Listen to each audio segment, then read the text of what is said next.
loop aandagtiger.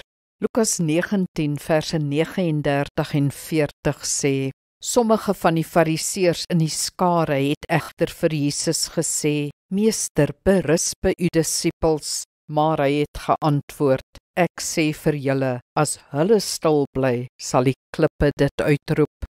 Ons liggame ontspan wanneer ons uit ons deurmekaar gedagtes tree en aandagtig op iets fokus. Om nou en dan aandagtig te gaan stap is een so 'n manier. Die volgende is moontlik. Gaan stap rustig en gee aandag aan alles wat jy sien. Die pad, die grond, die klippe, die blare en gras, die plante en bome. Sien elke detail. Behou jou fokus tot jy terug is.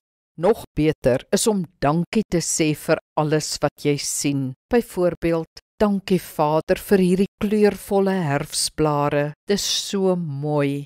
Dank die Here tot by die huis. Jy kan ook van jou loop een lang gebed maak. Bid sonder ophou vir die wat jy ken, die wat jy teekom, die kerk, die land, die wêreld. By die huis kan jy amen sê.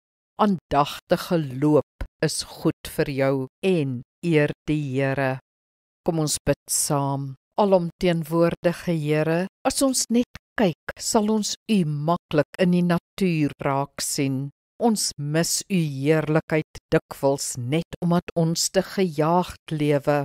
Help my om van tyd tot tyd rustig en waarderend te let op alles wat u gemaak het, om daar te bid en u daar te vind. Die aarde is vol van u heerlikheid.